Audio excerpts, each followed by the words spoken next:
හයි කොහොමද ළමයි හැමෝම හොඳින් ඉන්නව නේද? එහෙනම් ඉතින් හැමෝම පිළිගන්නවා ලංකන් ඉන් ඩුබායි YouTube channel එකට.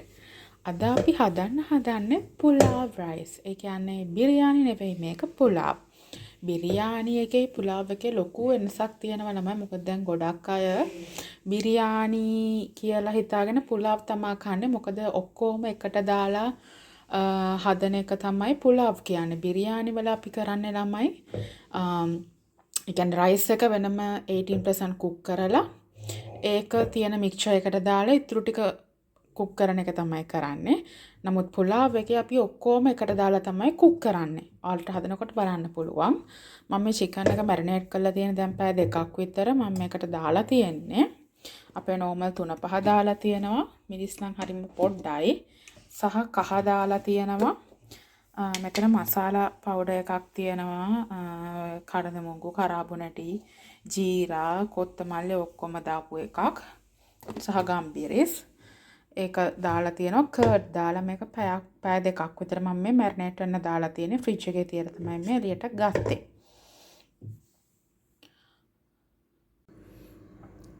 හරි. අපිට තව ඕනේ ලුණු කියන්නේ බීලුණු ගෙඩියක් කපලා සුදු ලුණු කරපිංච සහ අමු මිරිස්. එතකොට මේකට coriander, mint leaves ඒ දේවල් ඕනේ නැහැ. මොකද ඒ දේවල් අපි පාවිච්චි කරන්නේ බිරියානි එකක් හදනකොට. මතක් කළා අර chicken එක marinate කරද්දී ඒකට ලුණු ටිකක් දාලා තියාගන්න ඕනේ. මට ඒක ඒවල ඉස්සෙල්ලා කියන්න අමතකුණා ඔයාලට. ඒ නිසා එහෙනම් දැන් අපි අපේ භාජනයේ ලිපේ තියලා ඒකට තෙල් ටිකක් දාලා මේ තියෙන දේවල් ටික ඒකට දාලා චුට්ටක් fry කරගමු. අද මම පුලාවට හදන්නේ මේ භාජනයේ. ඒකට අපි දාගමු තෙල් ටිකක්. සාමාන්‍ය ප්‍රමාණයක් දාගන්න. මොකද ඒ කියන්නේ තෙල් මේස් හැඳි දෙකමාරක් විතර දාගන්න. ඒ කියන්නේ ඇයි අපි මේ ලුණු ටික ඒ ටික හොඳට fry වෙන්න ඕනේ. අර golden brown වෙන්න. ඒ කියන්නේ පොඩ්ඩක් දුඹුරු පාට රන්වන් පාට වෙන්න පොඩ්ඩක් මේක fry වෙන්න ඕනේ. මොකද ඒකෙන් තමයි බත් එකට කලර් එකක් එන්නේ. අපි ලොකු මසාලා ෆ්ලේවර් එකක් මේකට දාන්නේ නැති නිසා. එහෙනම් අපි ලිප් ඔන් කරගමු. චුට්ටක් ඔයිල් එක රත් වෙන්න ඕනේ. ඒක රත් වෙනකන් මම දැන් අපි මැරිනේට් කරපු චිකන් එක. එතකොට ඔයාලා මතක තියාගන්න. ඔයාලා මේකට ඕනම හාල් එකක් ගන්න පුළුවන්. අද මම නම් අරන් තියන්නේ බාස්මති ටිකක් චුට්ටක් හොදලා පොඩි වෙලාවක් මෙගෙන්න දාලා තියෙන්නේ මේ. එනවනේ අන්නේ ගානට කඩන්න මහ ගොඩක් වෙලා පොඟන්න දාන්න එපා. විනාඩි 15ක් 20ක් පෙන්ගෙන දැම්ම නම් ඇති මේක. මොකද අපි මේකත් අර මික්ස්චර් එකටම දාලා ඔක්කොම එකට කුක් කරන නිසා ලොකු වෙලාවක් පෙන්ගෙන තියන්න එපා. යමුණත් හාල් එක ඒ කියන්නේ බත් එක බෙරි වෙනවනේ. අන්න ඒ නිසා. අපේ තෙල් එක රත් වෙලා තියෙන්නේ. අපි ඒකට ලුණු ටික දාගමු. මුලින්ම කවදාවත් ඔයාලා මොන දෙයක් තෙල් දාන්න යද්දී ඉඟුරු සුදු ලුණු මුලින් දාන්න එපා. එහෙම වුණොත් ඒක කර වෙනවනේ.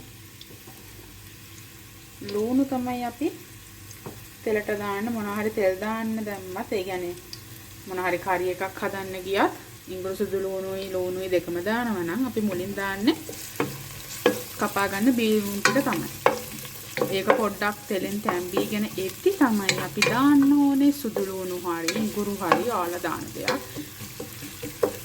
ඊට පස්සේ දාන්න. මොකද ඒතකොට ලුණු එකේ ෆ්ලේවර් එකයි අරකේ ෆ්ලේවර් එකයි ඔක්කොම හොඳට මික්ස් වෙලා තියෙන නිසා. නැත්නම් සුදු ලුණු ටික මුලින් කර වුණාම ඒකේ ෆ්ලේවර් එක අපිට එන්නේ නැහැ.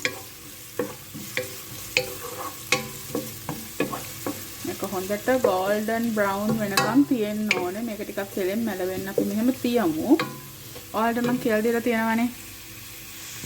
ලුණු ඉක්මනට මලව ගන්න ඕන නම් ලුණු වලට ලුණු පොඩ්ඩක් දාන්න ඕනේ. එතකොට මේ ලුණු මැලවෙන එක ලුණු බැදෙන එක ඉක්මන් වෙනවා. අනසා අපි මේකට ලුණු පොඩ්ඩක් දාගමු. ගොඩාක් දාන්න එපා. මොකද අපි chicken එකකට ලුණු දාලා තියන්නේ. ඊට පස්සේ වතුර දාලි වෙලා ලුණු ගතිය බලලා අපි ලුණු මදි නම් බත් එකේ දෙන ප්‍රමාණයට ලුණු දාගන්න. ලුණු වැඩි වුණත් මොකුත් කරන්න බෑනේ ළමයි.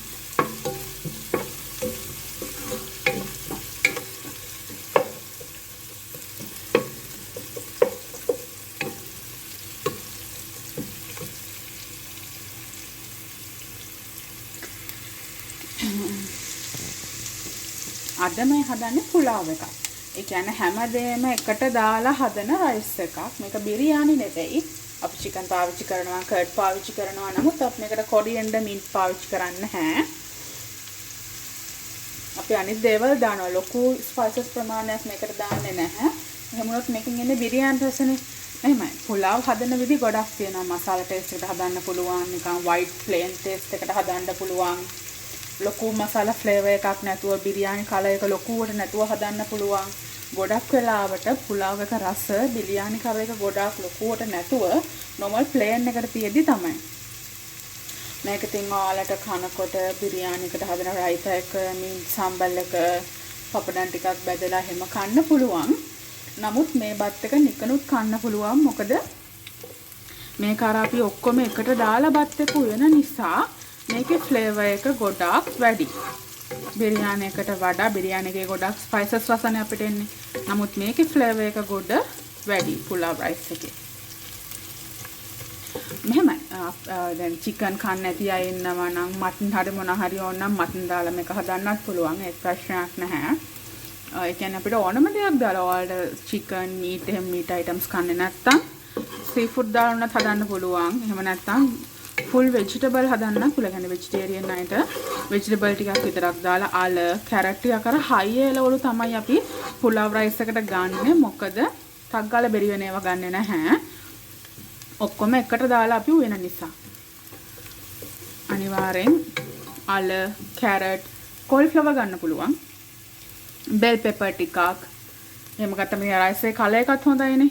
අන්තිමටම පොඩ්ඩක් ඔයාලට පුළුවන් නම් green peas ටිකක් තියාගන්න. අර කොළ පාට වගේ අපිට ඒක රයිස් එක ලස්සනයිනේ. එහෙම ගන්න ඕන නිසා. කතා කර ඉති මගේ දැක්කන ලුණු දැම්මට පස්සේ හරි ඉක්මනට මේක බැදීගෙන එනවා. අපි දැන් මේකට දාමු අපේ සුදු ලුණු ටික. මොකද මේක ටිකක් මැලවිලා තියෙන ලුණු ටික.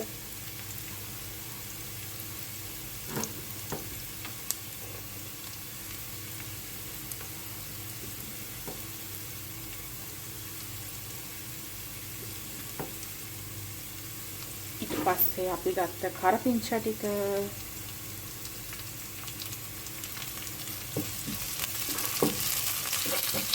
මේක අනිවාර්යෙන් හොඳටම fry වෙන්න ඕනේ ලුණු ටික නම්.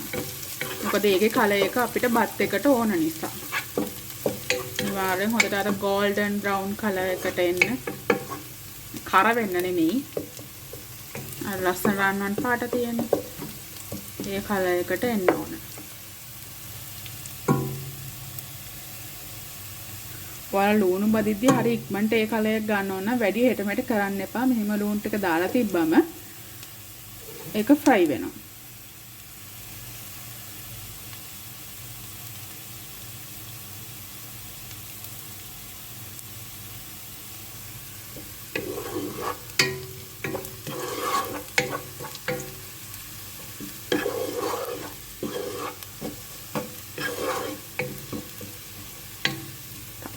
තියමු.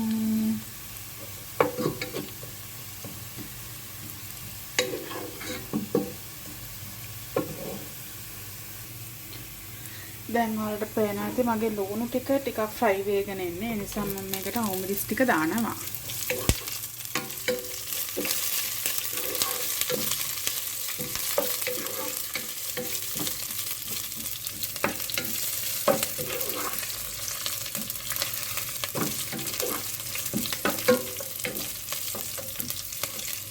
දැන් මේකේ කලර් එක හොඳයි. අපි මේකට දාගමු අපේ chicken ටික දැන් marinate කරමු. මම දැන් chicken ටික දාගත්තා. මේක මේ marinate කරද්දී ඔයාලට curd plain yogurt එක පැණි රස ගතිය නැති යෝගට් තියෙන්නේ. normal plain yogurt. ඒ වගේ ඒවා දාන්න පුළුවන්. කර්ඩ් දාන්න පුළුවන් ඔයාලට ප්‍රශ්නයක් නැහැ. මම නම් මේ දාලා තියෙන plain yogurt එක. full fat yogurt තමයි දාලා තියෙන්නේ. ඉතින් ඔයාලට full fat ඕන නැත්නම් low fat yogurt නම් ප්‍රශ්නයක් නැහැ. මේක පොඩ්ඩක් අපි මෙහෙමම වහලා තියමු ටිකක් තැම්බෙන්න. මොකද chicken එක හොඳට තැම්බෙන්න ඕනේ. අපි දැන් මේකට chicken එක බාගෙට තැම්බෙන්නේ නැතුව මේත් එක්කම හාල් ටික දාලා මේක වහලා තිබ්බොත් chicken එක තැම්බෙලා මදි වෙනවා. ඒ නිසා chicken ටික හොඳට තැම්බෙන්න අපි මේක පොඩ්ඩක් වහලා තියමු. මේ වතුර මුකුත් දැම්මේ නැහැ. අර තිබ්බ කර්ඩ් එකයි තියෙන තෙල් ටිකනේ තමයි මේක තැම්බෙන්නේ. මේ පානක දැන් ඔයාලට පේනවනේ. මේකට වංකුවම වතුර දාන්න එපා කියලා. වතුර උනනවා. මොකද chicken එකක් වහලා තම්බද්දි වතුර උන්නනවා. ඒ නිසා තමයි මම වතුර දාන්න එපා කිව්වේ ඔයාලට. මොකද අපි කර්ඩ් උත් දාන්න තියෙන්නේ. ඒ නිසා ඒක ඇති හොඳටම මේ chicken එක තැම්බෙන්න. දැන් ටිකක් කුක් වෙලා තියෙන්නේ. මේ රතු පාට තියෙන්නේ මම වේවිච්ච මිරිස් කරල් දෙක තුනක් කඩලා දැම්මා. ඒක දැන් දැම්මේ. මේ අර පොඩ්ඩක් බත් එකට ලස්සනක් එන්න ඕන නිසා මේ ඔයාලා මේකට වෙජිටබල් දානවා නම් ඉතින් ඒක ප්‍රශ්නයක් නැහැ. මේක මම chicken වලින් විතරක් හදන නිසා තමයි පොඩ්ඩක් ඒක දැම්මේ. මොකද අපි මේකට ගොඩක් මිරිස් කුඩු පාවිච්චි කරන්නේ නැහැනේ. එතකොට මේ තියෙන බත් එකේ තියෙන ඔරිජිනල් කලර් එක වෙනස් වෙනවානේ. ඒ නිසා පොඩි සැරක් සහ මේ පාටක් එන්න ඕන නිසා තමයි වේවිච්ච මිරිස් කරල් දෙක තුනක් කඩලා දැම්මේ මේකට. වතුර ගතිය තියෙනවා. තව පොඩ්ඩක් අපි මේක මොහොමම තැම්බෙන්න දෙමු. බහලා තම්බ ගන්න පුළුවන්. මම පොඩ්ඩක් ඇරලා තම්බ ගන්නවා. මේ වතුර ගතිය තියෙන නිසා. ඔය නැත්තම් මේ වතුර ප්‍රමාණයෙන් මගේ බත් එක බෙරි වෙනවා. වතුර ප්‍රමාණ ටිකක් වැඩි. මම chicken ටිකක් වැඩිපුර යූස් කරා. ඒ නිසා තමයි වතුර උන්නලා තියෙන්නේ ගොඩක්. ඒ නිසා තව පොඩ්ඩක් මේක මෙහෙම්ම පොඩ්ඩක් හිඳෙන්න දෙමු. අපිට කොට chicken එකත් තව ටිකක් කුක් වෙනවනේ. තව දෙයක් මේ බත් එකට පොඩි ඇඹුල් ගතියක් එන්න ඕන නිසා මේ කර්ඩ් එක ගොඩක් ඇඹුලයි නම් ඔයාලා දාන්න එපා. කර්ඩ් එක ඔයාලා පාවිච්චි කරන කර්ඩ් එක හරි යෝගට් එක හරි ඇඹුල නැත්නම් තක්කලි දැම්මත් කමක් නැහැ. නමුත් මේ වගේ දෙහි පෙති ඔය හීනි පෙති කපලා දැම්මම මේ බත් එක ඉඩ රසයි තක්කලි වලට වඩා. මේ බත් එකට ඇඹුල ගන්න. ඇඹුල මදි නම් මේ වගේ දෙහි හීනි පෙති දෙහි හරි මේ ඔය ලෙමන් හරි කමක් නැහැ. මේ ලයිම් හරි ලෙමන් හරි ඕන එකක් පොඩි හීනි පෙති ටිකක් කපලා දාන්න. ගොඩක් ඇඹුලයි නම් ඇඹුල බලලා ඒක එළියට ගන්න අපෝ. දැන් මගේ බත් එකේ අර කර්ඩ් එකේ තියෙන ඇඹුලත් එක මට ඇති. මම මේ කපලා තියාගත්ත ඇඹුල මදි වුණොත් දාන්න. ඔයාලා ඉතින් ඇඹුලට කැමති නැත්නම් මේක දාන්න එපා. නමුත් අර පොඩි ඇඹුල් ගතියක් එද්දි මේ බත් එක රසයි.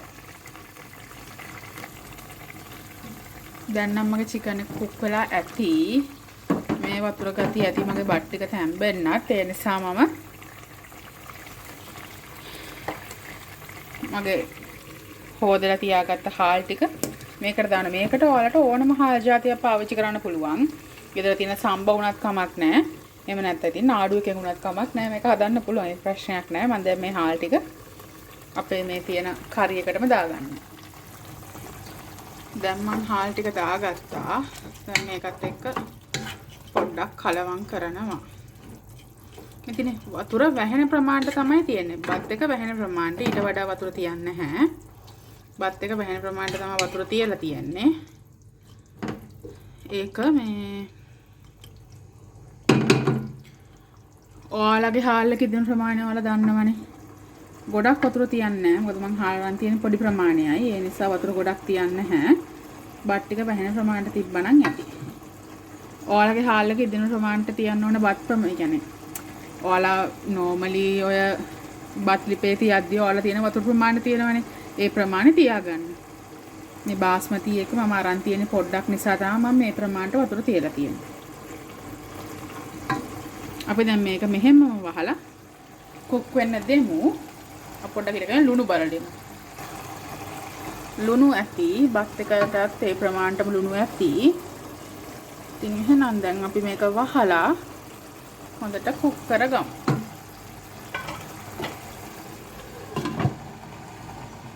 මේ වගේ එකක් නම් තියෙන්නේ. ඔයාලා පොඩ්ඩක් මේක වහන්න. මොකද හොඳට සීල් වෙන්න ඕනේ. මෙන්න මෙතන පොඩ්ඩක් රෙදි කෑල්ලකින් හරි වහන්න ඕන. නැත්නම් ටිෂු එකක් චුට්ටක් අම්බලා ගහුවනම් හරි. එහෙනම් දැන් ඉතින් මේක කුක් වෙනකන් අපි ඉමු. මේ ටිකක් හයි ෆ්ලේම් එකේ තියලා ඒකෙන් වැඩිපුර ගින්දර තියලා ඊට පස්සේ ටික වෙලාවකින් ගින්දර අඩු කරලා මේක පුයා ගන්න. දැන් හරි ළමයි අපේ බත් එක ඉදිලා තියෙන්නේ. මේක තාම මේක සෙට් එක හැටි වෙනවා. මොකද අපි කර්ඩ් නේ දැම්මේ. මේක ටික වෙලාවක් යද්දී තමයි හරියන්නේ. ඒ නිසා පොඩ්ඩක් අපි දැන් ලිප ඕෆ් කරනවා. මේක ඊටවර ස්ටීම් එකට මේ ගතිය මේකේ හරියනවා. මේක ලිප ඕෆ් කරලා පොඩි වෙලාවක් ඔහම නිවෙන්න තියාගමු.